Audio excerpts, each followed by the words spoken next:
Apple is bringing back slide over in iPadOS 26.1. This is currently in the developer beta at the time of recording. Specifically, developer beta 2 is where it's being introduced. It'll come to the public beta a little later on, and then it'll ship to everyone in the official release for iPadOS 26.1. Now, if you're not sure what you have on your iPad, you can go into Settings, General, About, and it'll show you the version number of iPadOS that you have on your iPad. Slide over now works with the new windowing mode in iPadOS 26. If you're curious about how this new windowing mode works, I did a massive video on iPadOS 26 already.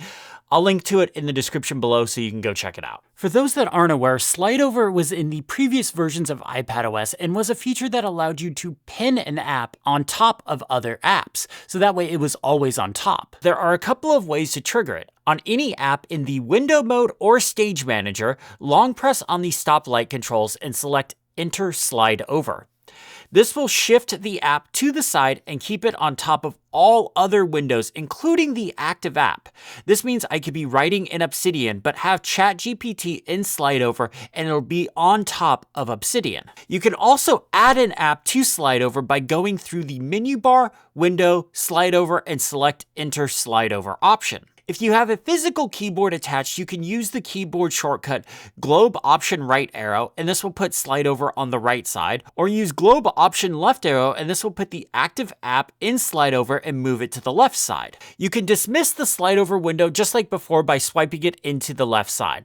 This works both on the left and right side of the iPad's display. Then you can bring it back by swiping in from that side. Plus, there is the keyboard shortcut globe backslash, which will hide and reveal the slide over window. There is now a glass border around the slide over app, showing that this is the current app in slide over. A change to slide over that's really nice thanks to the new windowing mode is that the slide over app is now resizable. So if I pin PCalc and want it to be a bit smaller so it's not covering a huge chunk of my spreadsheet, I can do that. Or I can have a small floating music player on top of my note-taking app. Or I can have a PDF document and scale it up so it's easier to read. Or I can have a chatbot off to the side answering questions for me while I'm working on something else. This is a great change. One change to this version of slide over is there's no separate multitasking option for slide over, meaning that there can only be one app in that position at a given time.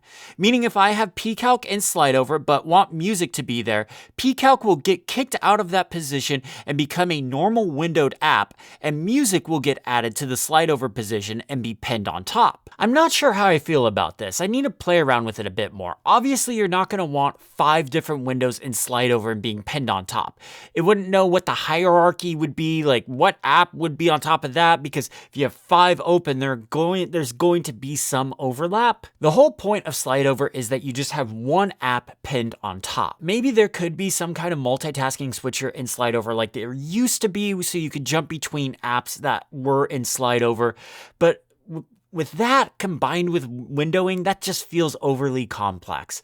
I think I'm okay with just having just one app in slide over and not a separate multitasking switcher for this, but really it's something I need to play around with and feel. I've literally just been messing around with it for an hour, and then I wanted to make this video because, well, I know you all really wanted slide over back. Overall, I think it's great that Apple added slide over back into iPadOS. I heard from a lot of you all, a big reason why you weren't going to update to iPadOS 26 was the lack of slide over in there. So hopefully this solves a big problem for a lot of you out there. And at the very least, this does show Apple is listening to people that use the iPad. So that's what's new in iPadOS 26.1. Like I mentioned, at the time this video comes out, it is currently in developer beta 2 of iPadOS 26.1. It's not in the public beta yet, and it's not in the official release. So if you're not seeing it, you either need to update or just wait for the official release to come out. I'm sure it'll be sooner rather than later. But I want to hear from you all. What do you think of these changes in iPadOS 26.1? What do you think of slide over or even the local capture feature?